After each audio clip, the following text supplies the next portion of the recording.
Hi, everybody. I'm Brittany Lewis, a breaking news reporter here at Forbes. Joining me once again is Congresswoman Lisa McClain, chair of the House Republican Conference. Congresswoman, thank you so much for joining me. Yeah, thanks for having me. We are in day 35 of the government shutdown right now, and based on where a lot of Americans are sitting, doesn't really seem like there's an end in sight. Is that true? To start off the conversation, I'm curious if there are conversations between Democrats and Republicans right now on how to end this shutdown. Yeah, there's a lot of conversations happening right now, primarily, obviously, on the Senate side, but there's definitely conversations happening. Listen, this has been really last week and last Saturday, we saw 42 million Americans lose their food stamps. We saw people missing paychecks, TSA workers, air traffic controllers missing paychecks. Last week, at the end of last week, was really the week when the rubber met the road, and it was not a thought anymore. It actually happened. So I think you saw labor unions come out, pilot associations come out. Actually, we've done polling. Not that anyone wins in a shutdown, because they don't, because it's the American people that get hurt. But people are frustrated, and they're calling on the Democrats to open up the government. So it's really getting real. And to that point, according to polls, more Americans are concerned about how this shutdown is impacting them now opposed to a month ago. And Senate Majority Leader John Thune said on Monday that he thinks lawmakers are getting close to an off-ramp here. So based on those conversations that you're hearing on the Senate side, I know you're not in the Senate side, but on the Senate side and perhaps in the House too, what does that off-ramp look like? Well, the off-ramp looks like today's election day. And I think the normal Democrats needed to cede the power to their radical base. They did that. It's over.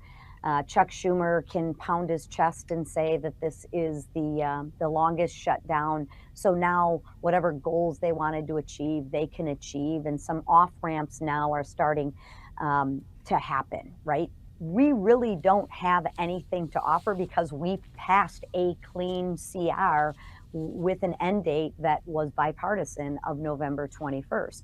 So we did our job in the House. I think the issue is Democrats want certainty of outcome, and they're using healthcare for that right now. I don't think they're going to get a certainty of outcome, but I think there's some talk about what's going to happen with the ACA credits? Can we get a vote on the ACA credits? And we've said all along, open up the government and let's have these debates. Let's have these discussions. But it doesn't behoove anybody when the government's closed. And to that point, the only point of agreement I hear from my conversations with Republicans and Democrats are there are problems with healthcare in this country. The costs are too high. We need to find a solution. Obviously, the timing is the really big point of contention here. And Speaker Mike Johnson, he said a few times during the shutdown, once the government's open, the GOP's ready to go. We have a plan. We have proposals. What does that look like? What is the Republican plan or proposals when it comes to addressing healthcare costs? Well, the issue with the healthcare costs right now is there's a ton of waste, fraud, and abuse with the ACA credits, right? People who are making $600,000 a year really, I'm hard pressed to see that those people really deserve and need those extended healthcare credits. So we want to clean that up. Also, we need to lower premiums for the American taxpayer, for the American person. What is happening is healthcare rates have increased.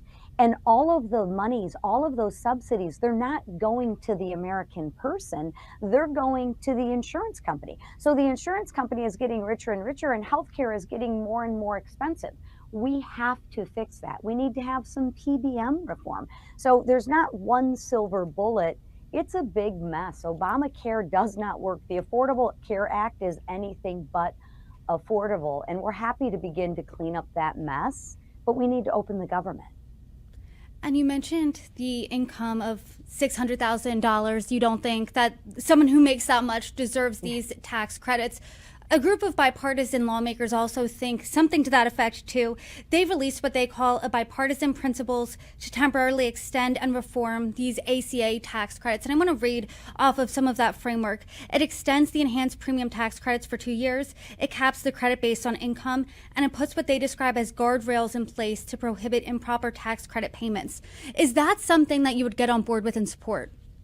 Well, I would want to look at it first before I just, have 3 lines. But we need healthcare reform, right? The only people that are making a lot of money right now are the insurance companies and the PBMs. And we have Americans who their premiums keep going up year after year after year.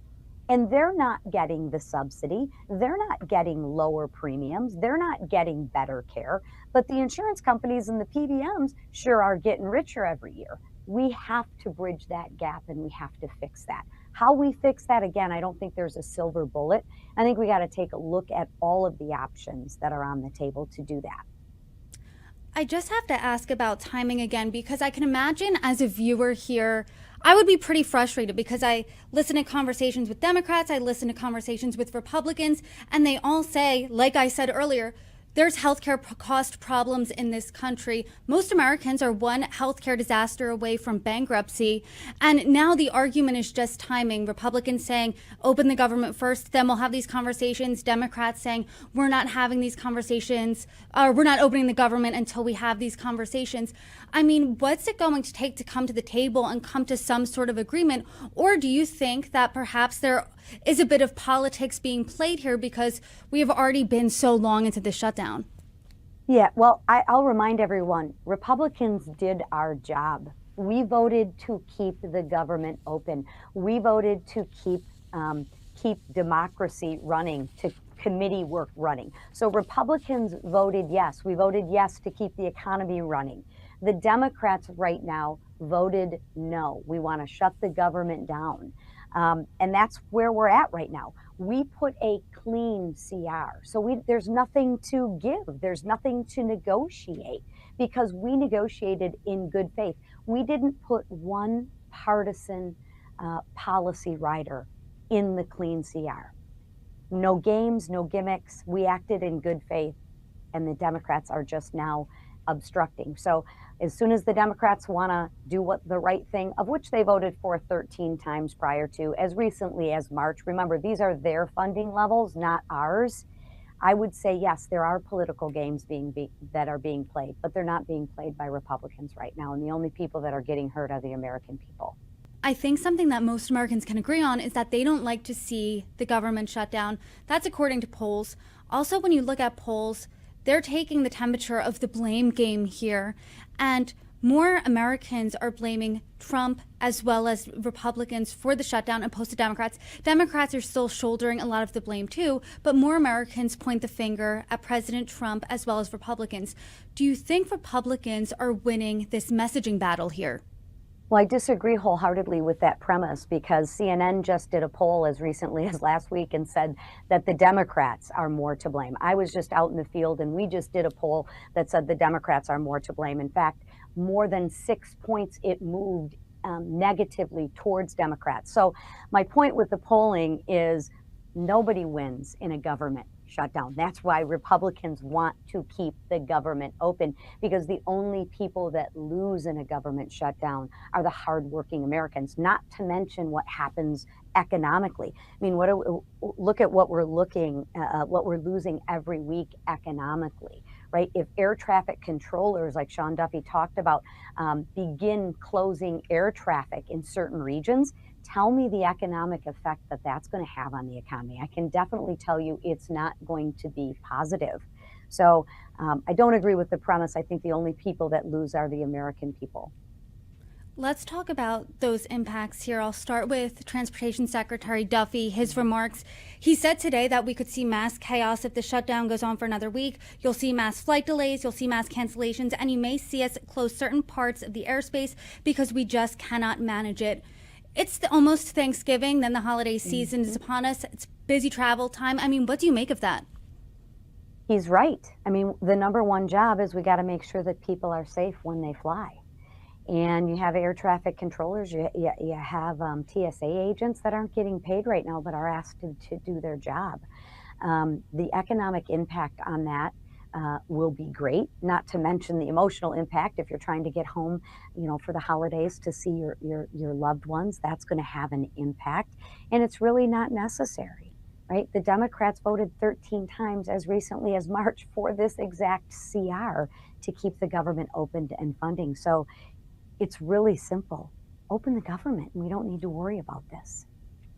And speaking of Thanksgiving as well, I mean, it's a big food month, November, Yeah. then December with the holidays as well. And the Trump administration's using contingency funding to issue half of SNAP benefits this month. They were cut in half to around 42 million Americans. That's 1 in 8 Americans who receive SNAP.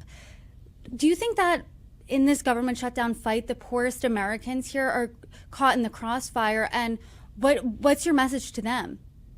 Well, I've actually been out at some food banks, and it's not a pretty picture. In fact, the food bank that I was at, they had more cars than they've ever had before. And where we used to give 3 bags of potatoes, now we're only being able to give 2 bags of potatoes. And I know that doesn't sound like a lot, but when you're a family that relies on that, that really hits home. So I think it hits those people disproportionately, the people that need it most. And you heard this number 2 person in the Democratic House say, I know there's going to be suffering. Catherine Clark said that, but we have to use their suffering as leverage, which I think is sickening. You should never use a shutdown for more wasteful government spending. And that's exactly what the Democrats are doing. And it just makes me spit and mad. I got to tell you, it just makes me so angry to use the American people's suffering as leverage. That should never happen. So then what do you think is next? What can the American people look out for next? How long do you think this will last? Because once the clock strikes midnight, this will be the longest government shutdown in American history. Yeah. Well, I'm optimistic that, like I said earlier, Chuck Schumer can, pound his chest and say I was part of the longest shutdown, and the radical base will have turned out for the elections today. So I think people will be in a different state of mind tomorrow and perhaps Thursday. You already see conversations talking right now. So I am optimistic that the end of this week, beginning of next week, I already see things starting to break and talks starting to happen that weren't happening, right? I also see a lot of unions who typically aren't on the side of Republicans, but actually calling in an organized fashion, calling on the Democrats to open the government because a lot of their members are really hurting. So you're beginning to see some cracks in the system. Well, that's an optimistic note, and we will end there. But Congresswoman, thank you so much for joining me. And as we see developments, hopefully they're good ones with the government opening soon. I hope you can come back on and join me. Thank you so much for your time. You're welcome back anytime. Thank you. Have a great day.